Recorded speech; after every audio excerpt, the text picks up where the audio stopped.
never want to tell your peers like, oh, my cooperating teacher is so trash, this and that, and then they go back and tell their cooperating teacher. And now who's looking crazy? You. SureFit Johnson, subscribe to my channel and hit the bell alerts. What is up, SureFit fam? You already know the vibes here on my channel at SureFit Johnson. Today I am going to be doing something a little bit different. I am going to be doing my makeup for you guys, but I'm also going to be talking about one of my college experiences, which is me student teaching. And I might add a little bit of field basing in there. If you want me to do a separate video just for field basing, I can definitely do that. But they're pretty much the same thing, okay? If males are watching this, I'm sorry if you wanted helpful tips and you didn't want to watch a girl put in on her makeup. I'm going to be real helpful though, so just stick around. So the first things first, I am putting on my Cetaphil Pro Dermal Control Oil Absorbing Moisturizer. I like to put this little layer on to protect my face, you know, and I have super oily skin, okay? So I'm gonna hop into the video. If you have a question like on a specific product, look in the description box or leave a comment down below asking me exactly what it is, but I'm sure y'all came here for... Okay, so I went to Texas A&M Corpus Christi. I am an alumni from that school. I graduated in August 2019, and I did my field basing in spring of 2019.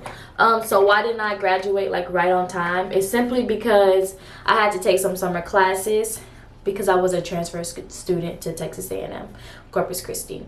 My very first tip to you guys is when you start student teaching, before you even start and you get an email stating, you know, this is the semester that you can apply for student teaching, you already know when that is. You've already talked to your people in admissions, your counselors, like you've talked to all those people and you've looked at your degree plan and you know like this is the semester that I am going to start student teaching. You need to ask for the placement that you want. If it's a particular school, it's a particular grade level, if it's a particular grade, you need to make sure you ask, regardless if they say yes or no, and also regardless if they say they allow you to or not pick, because some schools may say, you know, we don't allow requesting, but it doesn't hurt to ask, because you will be in a place for 8+ hours, depending if you stay after school or come before school, and you want to be happy in that classroom. You will be there all the time. So at least you know you had some type of voice in picking out the teacher you have and also the classroom, right? If you are at like going back home, or you are at home and you're doing a school that you went to, ask for a specific person. You know, like it doesn't hurt to ask. It's very important for us to advocate for ourselves, especially as young adults. A lot of the times we might be bashful or shy to ask for the things we want, when in reality the worst thing that can happen, or the worst thing that somebody can tell us, is no. And is that the worst thing in the world?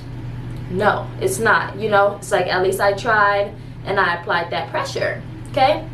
So ask, like request, ask for things that you want. Number 2, I would say when you finally do get placed, please meet your teacher before. Know exactly where her classroom is, know exactly which way you're going, because on day 1, you want to know this lady's name, or male, and you also want to know exactly where their classroom is, exactly, you know, the expectations that they may have for you in their class besides what your school has told you, because different teachers have different expectations for their student teachers. They may have never done a placement in their classroom. They may have done hundreds of placements in their classroom. And so these are all important questions you need to you need to find out. It's also important to go there in the very beginning of this, like before school starts, so you can help with any, setups. All teachers are going to be there before school starts because they have actual teacher work days before school. They have to get their classroom organized. They have to get their classroom situated for their students. They have to get banners and posters and put everything back up that they took down the school year before. You may have thought they just leave that stuff up there, but they do not. They don't leave that stuff. They have to take it down every single year. Number 3 is to make sure that you ask many questions. Ask the teacher as much as you want to. Even if you might feel like you seem annoying or anything like that, ask anyway. Ask many questions. Remember that you are the one paying to go to school. You are the one, taking time from your day, from your schedule, and you need to get as much experience, you need to gain as much knowledge as possible while you're in the classroom.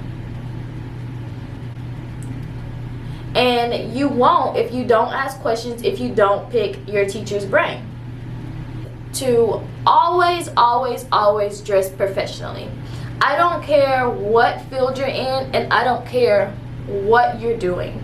For example, I am a PE teacher now, but my student teaching was in physical education. I always wore things that were not PE, like PE attire. And they would always tell me, you don't have to wear that, blah, blah, blah. I always made sure I still wore something somewhat comfortable so that I could move and whatnot. And actually one time I split my shirt. Nobody knew, but I did, because I was trying to show these girls how to serve a volleyball. When I pulled my hand up, it ripped. I heard it, but they didn't. But anyways, always dress professional, be professional, because these people are watching you. You might think like, oh, they know I'm student teaching, they know I'm not perfect, but no, they expect the highest of high qualities. Also, you could potentially get hired at this school.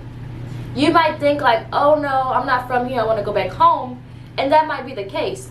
But if somebody's offering you your very first job at their school, I guarantee you that you are probably going to take it. And that's what I did. And you might wait till the following year to find something back home. And so it's very important to, make a good impression, dress impressionable, and, just make sure you're always on your A game. So for the next tip, it goes hand in hand with this. And it's very simple, but it's actually something a lot of my peers struggled with. Be professional, act professional. And I need you to understand that the students, your cooperating teacher, your supervisor, they are not your friends. They are not your friends. Are they somebody that you can ask, questions and pick their brain? Yes. But they are not your friends. You should not be, joking with them about anything that is unrelated to school topics. It's unprofessional. They are not your friends. And anything you say can and will be used against you. I promise you. I had one girl that was one of my peers who was at the same school as me. She was joking and laughing a lot with one of the teachers. He ended up asking her, for her number so they can go out, get lunch. If you get paired up with a male or opposite sex, you need to keep it as professional as possible. They shouldn't in no way, shape, or form believe that you're hitting on them, and you should in no way, shape, or form be hitting on them. I don't care how cute, how single, how sexy that they may look. They are not there for that, and neither are you. You're going to get a bad reputation, and people are going to talk about it. It doesn't matter that you are consenting age and that he is a consenting age. It does not matter. You are not there for that. So be professional. Watch your mouth. Watch what you say, because everything you do at that point is being scrutinized by that teacher, her peers, the principal, assistant principals, and you might think like, I don't even come in contact with these people. It really doesn't matter if you come in contact with them or not. They know you're there and they are watching you. Period. They are watching you. So don't think for 1 second they don't know what's going on in their school, whether they talk to you or not. They know. Okay? You have to also think they're looking to hire future teachers all the time. All the time. Next up, I just want to let you know that you should still be building relationships with your teachers, whoever you were paired with. You still need to build relationships with them, because they are going to be the ones writing you letters of recommendations. They are going to be the one that you ask to fill out job application recommendations. They're going to be the ones to do that. So when you start applying for jobs after you graduate, they're going to say, add letters of add people that we can send an email to, so they can fill out a questionnaire to see if you fit for our school or not, to see how you were in their classroom. And so you never want it to be a point where you've burned a bridge with the people around you that are supposed to help you receive a job. And a lot of times the student teachers, the cooperating teachers, if you're good in their classrooms, they will try to help you find a job. I had 3 cooperating teachers, and all of them advocated so heavily for me to receive a job. All of them. Like, they were all amazing to me. I built relationships with all of them. And it wasn't that difficult. You come to school, you do what you're supposed to do, you ask questions, you act engaged, you just are present in the moment. And that's how you build the relationships. Have that passion, have that drive, so they know like, oh, this kid, because they're going to see you as a kid. This kid really cares about what he or she is doing. If you seem nonchalant, laid back, they're going to be like, okay, well, she just here. And trust me, teachers gossip. Like, they are the biggest gossipers on freaking planet Earth. And I promise you that. Whenever you become a teacher, don't be a gossiper. You probably will though, but don't. It's a really, really big one. And this one is so important, you guys, that I need to make sure that you're listening. Okay? Build relationships with other people in the schools. Did you hear me? Build relationships with other people in the school. Now, for me, it was easy to build relationships with other teachers in the school. But it's also important that you talk to the principal, talk to the secretaries, talk to any and everybody that you can. Especially if you are trying to get a job at that particular school. Especially. Because they can probably, at some point or another, write you a letter of recommendation or help you in some way, shape, or form. Now, am I saying be fake and use them? No. That is not what I'm saying at all. What I'm saying is build your allies. Build your allies. And now some relationships will come easier than others. And I'm not saying to force any relationships. Like, don't be fake. But what I am saying is to ensure that once you are gone from there, you are memorable and you are able to go back. You are able to get this person's phone number. You are able to seek guidance. You are able to seek help in many different avenues. And the reason that this is important is because when you are filling out job applications, there are hundreds and hundreds and thousands of schools. You might want to work in a particular district. There are hundreds of schools that you might have to apply to, hundreds of districts you might want to apply to. You might not be sure if you want to stay in the same city or the same state. You might want to go out of state. And all the applications that you put in, they ask for 3 letters of recommendation. And they're not literal letters. They send their emails, like I said previously, and they have to fill it out. Now, if you keep sending it to the same 3 people, they're not going to want to keep filling it out, because it's going to get tedious and it's going to get very draining and annoying for anybody. And that doesn't mean they're a bad person.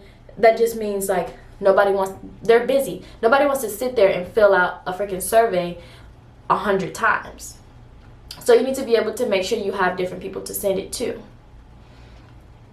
It's also good because you can go to other teachers' classroom, understand their styles of teaching. I went to so many different classrooms. Now, that is a requirement, but I went to a couple teachers' classroom over and over. Once I was paired with a teacher who didn't do what I wanted to do. Like, she coached volleyball. She coached basketball. I'm not interested in basketball, like, whatsoever. If I had to coach it, I would. But my thing was volleyball and track. So there was another coach who did volleyball and track. So while I was with my student teacher, I would, be with her, all this stuff. I would still go over with the other coach so I can pick her brain. I would go to different classrooms with teachers that were also coaches to see, like, if I'm ever placed in a classroom, what will I have to do? You know what I mean? Because it's very possible that at some point in my career, I may decide to change my mind and want to be in a classroom. I might teach health. I might teach, fitness. I might teach something that requires me to be in a classroom. So it was very important for me to build relationships with those people as well, because they can drop knowledge and gems that you don't know and that your cooperating teacher might not be able to give you. So another big one is your cooperating teacher's attitude. Now, personally, all of my cooperating teachers, I had 3 cooperating teachers because I am EC-12. So I went to middle school, high school, and elementary. So that means I didn't stay for very long in any of them. But all of my cooperating teachers were freaking amazing. Now, all of my peers did not have this same thing. And I'm very blessed and I'm very grateful for my cooperating teachers. But some of my peers had horrible cooperating teachers who, told them how much they disliked that they were in their classroom, didn't want them there in their classroom, and just were all around a-holes to them. And I know that will suck if that happens to you, because, you're there to learn. You're not there to, argue. You're not there to fight and fuss. Like, you're there because you want to, better yourself and just all around learn. So it will suck. But my advice to you, if that happens, is to stay positive. And I know that's a very hard thing to say. You can go home and vent to your friends, to your partner, to your mom, to your dad. Do not say anything about this lady or this man in school, on school grounds, in campus. Don't say nothing, because it will get back to him or her. Okay? Do not do it. You can tell your supervisor that it's a problem, because you may get moved. And that would be a good thing if you were to get moved, because you don't want to spend your whole time there with a crazy deranged person. But do not even tell your peers, because the way people deliver information is so messy. And you never want to be in a messy situation. You never want to tell your peers, like, oh, my cooperating teacher is so trash, this and that. And then they go back and tell their cooperating teacher. And now who's looking crazy? You. You are, because you over here gossiping. And your peers that are doing student teaching with you too, they are not your friends either. Do not be trying to go hang out with them, go to the bars, go to the clubs, smoke, do XYZ. They're not your friends. They're your teacher work friends now. And you're not going to do that with your teacher and work friends. Hopefully, be professional. Like I said, be professional.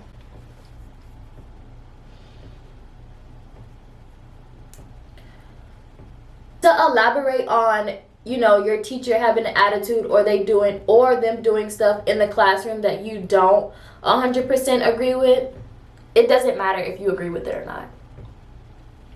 It absolutely 100% doesn't matter. Why? Because it's not your classroom. All you can do is take notes mentally. I saw somebody say, you know, to write a journal. Don't write no damn journal. And if you do, don't bring it to school, because if you accidentally leave it, somebody open it up to find out whose it is, and you have all this gossip in there, you look crazy. Don't do that. Please don't do that. God forbid that would happen, that you lose your thing and people find it. Just don't even bring it. Like, don't even do it. So if your teacher does have a bad attitude and she does stuff that you don't like, that you're not in line with, that's something you would never do, take mental notes. Take mental notes and say, you know what, as a teacher, I don't agree with this. In your brain.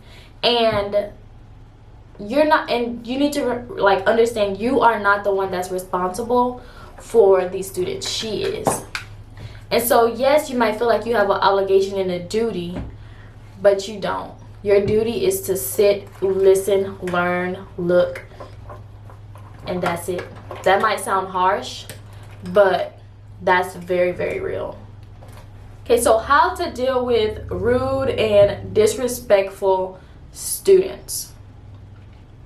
You will have those students that try you, especially if you look like you're in the same age group category as them. You look like you don't have any authority. You look like they can run over you.